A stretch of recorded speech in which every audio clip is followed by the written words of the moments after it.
everyone, it's Jack from Cultaholic.com, back again with another exciting installment of wrestling news from around the world of wrestling. Tom has already done a news video earlier on today on this very channel, check that out, and this is the secondary installment. I'm like a backup striker. You know, I get on sometimes, 10 minutes to go in the match, sometimes nab a goal, more often than not don't, but the fans enjoy my efforts anyway. So without any further ado, let's take a look at those wonderful little headlines. First of all, we have an update on the location of WWE's upcoming SummerSlam show. Next up, a former WWE superstar has slammed the concept of Raw Underground, saying that it's actually bad for wrestling. And finally, there was a major heel turn on last night's edition of AEW Dynamite. So first of all, let's talk about this update to the SummerSlam location. If you haven't been following this along, it seems pretty much as though Vince McMahon is quite keen to not have SummerSlam in the Performance Center, wanting to hold it elsewhere, probably to just freshen up the look of the product, especially for one of the big 4 pay-per-views. And there's been talk of having it on a boat or on a beach somewhere, and everything seems to have been a little bit difficult for WWE to get through, especially in those northeastern states closer to WWE HQ, which have been more tightly locked down during the pandemic. And there was an update recently from the WrestleVotes Twitter account, which is often quite shockingly accurate with its anonymous reports. WrestleVotes has said, good news, bad news, SummerSlam will not take place in the Performance Center. However, no fans will be in attendance. They've gone on to say that their source is still uncertain about the exact location, as the Northeast possibility is now said to be iffy at best. That's what was reported earlier as well, with those Northeastern states not really being as open to holding a wrestling show. In fact, I think one of the key reasons was travel restrictions as well. If you're traveling from one of the southern states where WWE have been holding shows like Florida, you know, if you're traveling from Florida to the Northeast, I think there was like a quarantine period which would have made everything a logistical nightmare. Atlantic City, which I believe, correct me if I'm wrong in the comments, Americans out there please, but Atlantic City, which I believe is in New Jersey, was discussed as a possibility or as a target of WWE's, but it's been reported elsewhere that apparently that has been shot down and that is no longer a possibility. So where on earth are WWE going to hold SummerSlam? I suppose I should give a bit of a little cheeky guess, shouldn't I? I'm gonna guess, like, because Florida has allowed WWE to keep running their shows from the Performance Center, I reckon it's gonna take place in the state of Florida. That's just a little pick from me, a little prediction, based on nothing, by the way. And I think it'll take place on a lovely beach somewhere in the state of Florida. But quite honestly, who knows? And if there's no fans meant to be in attendance, then how could they have it on a beach if anybody could just walk up and start watching the show, unless they manage to cordon off a private area? And with WWE's money, maybe that's not outside the realms of possibility. So it will certainly be very interesting to see where SummerSlam takes place. And if you don't enjoy the idea of Seth Rollins battering Dominic Mysterio on a random beach somewhere with nobody around, then you're just not a real wrestling fan, I'm afraid. SummerSlam is, of course, set to take place on August 23rd, and I might as well just run down the card while we're talking about it. This is the announced card so far, always subject to change, of course, but let's see what has been announced. The Street Profits will defend their Raw Tag Team titles against Andrade and Angel Garza. Drew McIntyre, of course, will defend that WWE Championship against Randall Keith Orton. Apollo Crews will defend his US title against MVP. Seth Rollins versus Dominic Mysterio, of course. Sasha Banks will be defending the Raw Women's title against Asuka after Asuka beat Bayley on this week's edition of Monday Night Raw. Bayley, of course, will defend her SmackDown Women's title against the winner of a Battle Royal on this week's SmackDown, yet to be seen. And Braun Strowman will defend his Universal Championship against that dastardly fiend, Bray Wyatt. Next up, Post Wrestling are reporting that there was apparently a very scary incident at the recent NXT tapings last night. So they've said there was a scary moment at Wednesday night's NXT tapings of Full Sail University involving a match that is scheduled to air on next week's episode. That match being Johnny Gargano versus Ridge Holland. Post Wrestling have said that apparently the match was stopped after Gargano took a scary landing to his head. And not just that, but several people entered the ring to make sure everything was okay, including Triple H and Shawn Michaels. Post Wrestling go on to report that apparently Gargano was said to be fine once he was checked out, and they actually even went on to complete the match. And not just that, but Gargano then apologized to everybody for the delay to the taping, which, I mean, what a guy. You don't need to do that, Johnny. You've just nearly, you've just taken a scary bump. Just think about yourself a bit more, friend. Come on. The match will apparently look fine with the benefit of editing. At least that is what Post Wrestling is saying. And apparently Gargano was checked out by officials after the match and, immediately after the incident as well, and seemed to be fine both times. So, pretty scary news there from the NXT tapings last night at Full Sail University, but thankfully Gargano seems to be okay. I wonder whether they'll leave the spot in or the beginning of the spot and maybe remove the landing or something. There's no mention of what the spot itself was or what the move was or what the bump was that Gargano took.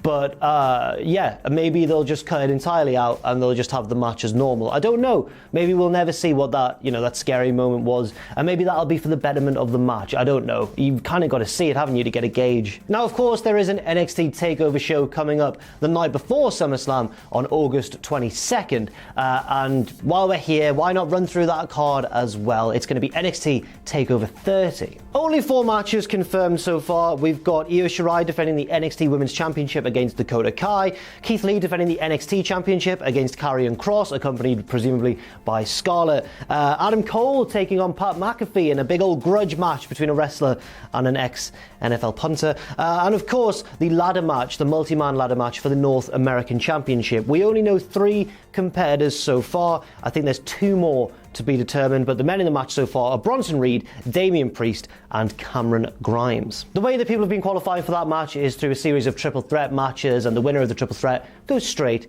into the action. So exciting stuff there. We'll see what happens. Hopefully that takeover is a good one. I think it's pretty inarguable to suggest that takeovers have been a little bit less enthusiastically received in the lockdown era, simply because, NXT takeover events often feed off the amazing energy of the crowd. The crowd feeds off the amazing wrestling. It's a, what's it called? Is that a symbiotic relationship? Is that a parasitic relationship? I don't know. It works both ways, is what I'm trying to say. And without the fans there, it really does seem to have affected the action. Next up, let's go to a New Japan Pro Wrestling press release concerning this year's G1 Climax. Now, usually at this stage of the year, we'd have already seen, or we'd be about to see maybe, the G1 Climax begin. No, I think we'd have already seen it begin, actually. But this year, of course, the G1 Climax was pushed back because of the 2020 Tokyo Olympics, which obviously, But the G1 Climax has still been pushed back and is still going ahead. But this press release has revealed a couple of little changes to what we'd usually expect from New Japan's signature annual tournament. The press release says, as part of our ongoing COVID-19 prevention measures, we will limit the number of wrestlers participating on the G1 Climax 30 tour. B block tournament entrants will not compete on A block nights and vice versa throughout the tour, which begins in Osaka on September 19th. You can read the full breakdown of tournament dates and blocks at NJPW 972. So that's where all the dates are for the G1 Climax.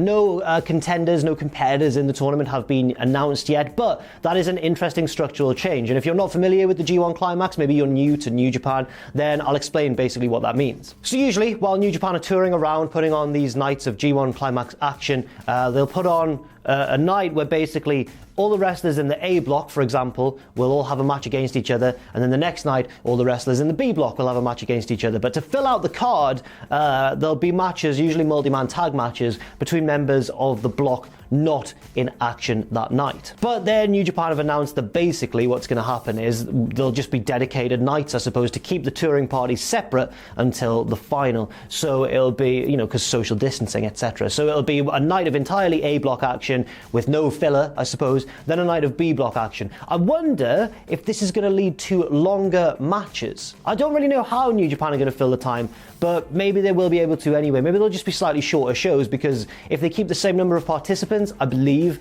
there are 10 people in each block. I think I'm right in saying that. So there'll be 5 matches each night, which seems like enough to put on a show. But then again, maybe they'll change the number of participants just because there's less people available to them. There's more of their wrestlers are stuck abroad, for example, can't get into Japan. Maybe we'll see some strange names crop up that you wouldn't usually see in the G1 Climax. It's going to be really interesting, and it's coming up very soon. Next up, a former WWE superstar has absolutely slammed, criticised the idea of Raw Underground, this weird new gritty little segment or segments that have been cropping up here and there on recent episodes of Raw, hosted by Shane McMahon, living out his Fight Club fantasy by the looks of it, and just putting people in a ring in a dingy basement and have them fight each other, shoot style sort of, but it still looks very much like WWE's brand of professional wrestling. And Ryback on his podcast has said that it is bad for wrestling. Apparently it's helped the ratings a little bit, but Ryback says that's just down to it being new. But he has reservations on its future, saying, I have a feeling that they just threw it all together and they're going to just see what happens with it. And that does corroborate with reports recently that WWE are writing Raw Underground as it goes on, and they don't really have any sort of long-term end goal in mind either. But then Ryback really gets into the meat of his argument and talks about why it's bad for wrestling, saying the other issue with it is you're doing this Raw Underground, which is a work shoot situation, on a show that's a work shoot. You know, watching Raw, they're going to pretend to you that it's all real, aren't they? That's the very fabric of professional wrestling. And Ryback says, so you're reminding people that they're watching fake, phony wrestling, meaning all the segments outside of this very real and gritty Raw Underground. He goes on to say, even if Raw Underground was a shoot, I think that's the worst thing you could do on your programming for pro wrestling. And of course, the Brawl for All was a perfect example of that in the late 90s. Ryback says also that people watching it will be asking, why are those punches hurting, and they're stopping it, but then they're throwing those punches in the ring and they're not stopping the match. You're simply just reminding people that it's not real, and I don't think that's a good thing. He didn't say it's not real. I've paraphrased that. I don't want to cause any tension with Ryback there, suggesting that he said that wrestling's fake, when we all know that it's actually scripted. So, intriguing stuff there, and I think I probably agree with Ryback to an extent, although my issue with Raw Underground is more down to its seeming lack of cohesion rather than the whole shoot style aspect of it. I guess you could say they're laying in the punches a bit more because there's no rules and they can do what they want and it's a grittier environment. But then again, you could argue, like, if you know, Riddick Moss is able to just take some guy out in seconds on Raw Underground, why can't he do that so regularly on, you know, the main portion of the show? And finally, there was a big old nasty heel turn last night on AEW Dynamite. Although I'm gonna challenge the definition of heel turn here, because I think they've always kind of been presented as heels, haven't they? Certainly tweeners. The team I'm talking about who have turned heel last night are none other than Dax Harwood and Cash Wheeler, formerly known as Scott Dawson and Dash Wilder, formerly known as The Revival. It's FTR is what I'm saying there. And they finally sort of went overtly evil on last night's Dynamite, didn't they? They've been very passive-aggressive since rocking up in AEW, openly stating that they think they're the best tag team in the world and the Bucks are overrated, but then that's just a matter of opinion. You could say that's just them being confident and cocky, which is exactly what the Young Bucks do on a weekly basis. So maybe they haven't been quite heelish there, but they have been sort of sneaky, I think, a little bit sneaky and behind the scenes and underhanded in trying to befriend Hangman Adam Page, you know, because eventually when they get a title shot, I assume that they're going to, you know, try and use that to their advantage, the fact that they've driven a bit of a wedge in between the two tag team champions. But anyway, last night on Dynamite, they just went for it. They just did something bad, and it was cool to see. Basically, there was a segment in the ring. It was called Tag Team Appreciation Night. You had FTR, you had the Bucks, you had the Rock and Roll Express, and you had the Brainbusters, Arn Anderson and Tully Blanchard. And basically, all the teams put each other over. Arn put the two new teams over, FTR and the Bucks. Ricky Morton of the Rock and Roll Express only put over the Young Bucks, really. He said, you're the best tag team in the world. And it was a little bit rude, in my opinion, Ricky. And then Tully Blanchard grabbed the mic, and because he's Tully Blanchard, he's always just a heel, isn't he? So he said, none of you are the best tag team in the world. You haven't got the gold. And it's all about the belts, isn't it? Tom Brady's the best quarterback ever because he's got all those Super Bowl rings. Everyone got a bit offended. There was a bit of a brawl between Ricky Morton and Tully, which got broken up. Arn Anderson got annoyed at Tully and stormed off. Sean Spears got involved. And when everything was calmed down, we were left with FTR and the Rock and Roll Express in the ring. And then FTR attacked the old guys. They clocked Robert Gibson in the back with Dax Harwood's knee brace. He wasn't really injured. He was playing possum all along. Or maybe just this week, but he was playing possum in this segment at least. And then they delivered the Brainbusters spike pile driver to Ricky Morton, who sold it like an absolute boss. And then FTR walked off, and Omega and Page came out to try and see if the Rock and Roll Express were okay. Hangman had a drink in his hand, of course, but he looked so sad. He looked so sad that his new friends, had done something so evil. It's sad, isn't it? And on that very sad note, that is the end of the second news video of today.